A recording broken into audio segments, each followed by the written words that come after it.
Në qendrën spitalore universitare Nën Tereza instalohet programi i telemjekësisë dhe shëndetit elektronik. Ka qenë vetë ministri i shëndetësisë Petrit Vasili, i cili ndodhi në Spitalin e Shkodrës, ai që është bërë pjesë e inaugurimit të qendrës kombëtare të telemedicinës, duke komunikuar nëpërmjet videokonferencës me stafin e drejtuesve dhe mjekëve të QSUT-s. Vasili deklaroi se ngritja e kësaj qendre është një sukses në mjekësinë shqiptare, pasi bën të mundur lidhjen midis qendrave shëndetësore duke dhënë ndihmë në kohë reale pacientëve. Ky lloj kualitetin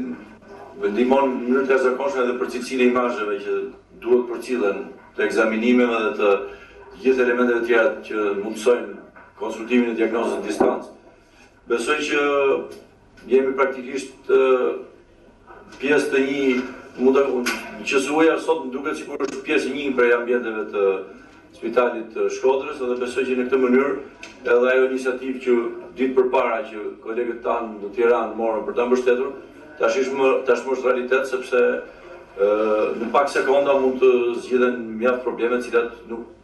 kursejnë kohën e pacientëve, transportin e panevojshëm dhe njëkohësisht mundsojnë edhe konsultat mjekësore të thelluara ndërmjet kolegëve shumë profesional të Shkodrës, sigurisht me kolegët, profesorët dhe shefat e shërbimeve dhe të departamenteve të qendrës spitalore universitare. Nga Spitali i Shkodrës, ministri Vasili foli edhe për situatën e vështirë që po kalojnë banorët e këtij qyteti. Por sipas tij, deri tani stafi mjekësor ja ka dalë mban të mbajë në kontroll situatën. Mund të them që gjendja shëndetësore është e qëndrueshme, gatishmëria ka qenë dhe mbetet absolutisht maksimale, falë kësaj gatishmërie dhe këtij përkushtimi të mjekëve që ndodhen në spital, por dhe mjaft kolegëve tanë që ndodhen dhe shërbejnë në komuna, në qendrat e akomodimit, të evakuarëve gjithkund. Falë kësaj gatishmërie mund thuhet një gjë që është shumë e rëndësishme,